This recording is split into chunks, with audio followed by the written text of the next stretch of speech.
Hello students, in this video we are going to understand the importance of phase in the equation of SHM. Now first thing is, what is phase? If you understand that the particle which is performing SHM can have any position along the line varying from minus A to plus A, which is the negative to positive extreme, where the mean position is considered as origin. And please remember, always the distance is measured from the mean position. Okay. Now, if I consider the particle performing SHM, we can say we express it with the help of the particle performing UCM and the projection of that UCM along the diameter is the SHM, which means if I say the particle is at mean position and is going to travel towards the positive extreme position, I can say the actual or the imaginary particle is over here, which makes 0 degree with y-axis. And as we go ahead, as the particle moves ahead, the shadow moves ahead. So we can say we describe this displacement of the particle performing SHM with the help of an imaginary particle performing UCM. So the angle which we use to describe the position of the shadow of the particle performing SHM is called the phase.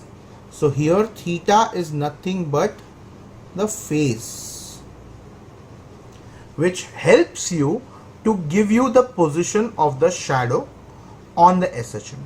So let's take some cases to understand this better. So let's say if theta is 0 degree or radian, I can say theta will be 0 when the particle is over here, because this is my reference position. As I say, the distance is always measured from the mean position.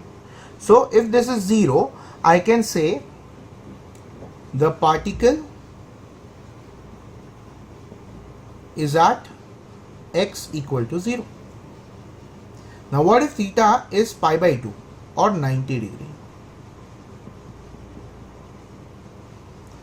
That 90 degree means this position. So can I say the shadow will also be over here, which means the particle is at x equal to plus A. Similarly, if I take theta to be 180 degree or pi radian, can I say 180 degree will be somewhere over here at this point, which means the shadow will again be at this position, but the motion will be in this direction, and that means the particle is at x equal to 0, but here it is traveling towards the positive extreme and here it is traveling towards the negative extreme. And the last, if I take the phase or theta to be 270 degree or 3 pi by 2 radian, we can say I'm talking about this position, which means the particle is at the negative extreme, which is minus A. Now as you can see, all the extreme and mean position are covered by the angle, and we all can summarize this into one single equation, which we can call it as x is equal to a sine omega t. This is the equation of particle performing SHM. Now to understand this particular equation, we can say this part is the phase of the position and this part is the amplitude, the maximum difference or maximum extreme the particle can go to. and this x is called instantaneous position of the particle. So basically the phase gives you the idea of where the instantaneous position of the particle will be. Now, as we assumed in the last part that the particle started from this position and was moving with angular speed omega like this. What if the particle did not start from that position? It is possible that when we started reading the particle was at say this position and the shadow was at this position. So can I say this particular angle, say alpha, was already covered when the oscillation started?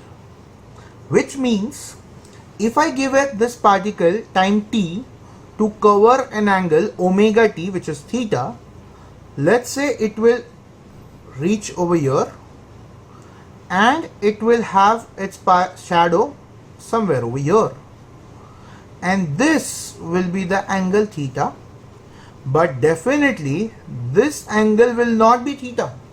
Instead, if you understand the alternate angle, this angle is going to be theta plus alpha or omega t plus alpha. So if this displacement is x, again this is the radius, which can be called as amplitude. If I apply the sine theta logic, it is going to be opposite upon hypotenuse, and we end up getting an equation called as x is equal to a sine omega t plus alpha. Now if you understand the difference over here, we have got something extra alpha at this point, and this came because the particle did not start from its mean position. So this particular alpha what you see over here is nothing but the initial phase, which means the angle which gives you the position or the instantaneous position of the particle at time t equal to 0. So alpha will keep on varying. Now let's consider some cases. If I say alpha is 0, which means we get the equation x is equal to a sine omega t, which means particle is at mean position going to positive extreme position. What if alpha is pi by 2? Can I say we'll get the equation x is equal to a sine omega t plus pi by 2, which is nothing but a cos omega t. So the equation becomes x equal to a cos omega t, and we can call this equation as the particle starting its position from positive a and going to mean position, which means the particle itself was over here and it's now going towards the mean position. Similarly, I can also have alpha as pi. In that case, x is equal to a sine theta plus pi becomes x equal to minus a sine theta or minus a sine omega t, which means the particle is at mean position, but this time going to negative extreme. Yes, and last but not the least, let's say the alpha is 3 pi by 2, which means x is equal to a sine omega t plus 3 by pi by 2. By trigonometry, it becomes x is equal to minus a cos omega t, and that means the particle is at negative extreme going to mean position. So as you can see, the alpha value decides from where exactly the position of SHM or the SHM originates. Okay, now one thing, let me be very clear on this. Many people think that the time equal to 0 means that is where the oscillation started. Now this thing is completely wrong. you have to assume that the particle is oscillating from infinite amount of time. T is equal to 0 is the time at which the observer or you are looking at the particle. So if I say at t equal to 0 the particle is at mean position, the particle did not started its oscillation from mean position. When you have a look at the particle, at that instant the particle was at mean position. Now please remember this point, because this point will help a lot while calculating other things. Okay. So now we try and understand that if I have x1 as a sine omega t, and if I have x2 as a cos omega t, I can rewrite this equation as a sine omega t plus pi by 2, and I can say x1 and x2 are the two equations of two particles performing SHM, where the phase of x1 is omega t. So phase 1 is omega t, and phase for x2 is omega t plus pi by 2. So now to find the phase difference between the two particles,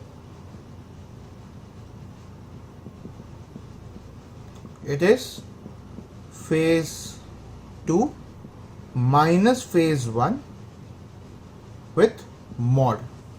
Now why this mod is important is because we have to understand the term called as leading and lagging.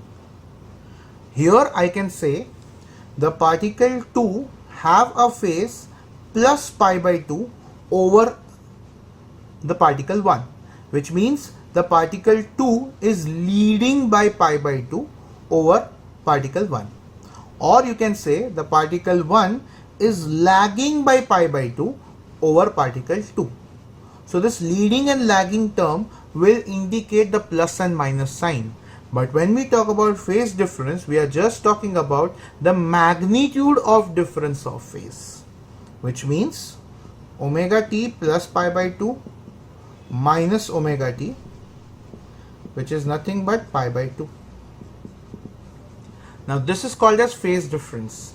Now this phase difference can be derived for different equations altogether. It can be used for waves, it can be used for light waves, sound waves, or any general motion which also have angle as a way to describe its instantaneous position.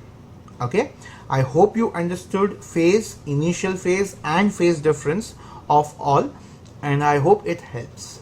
Thank you.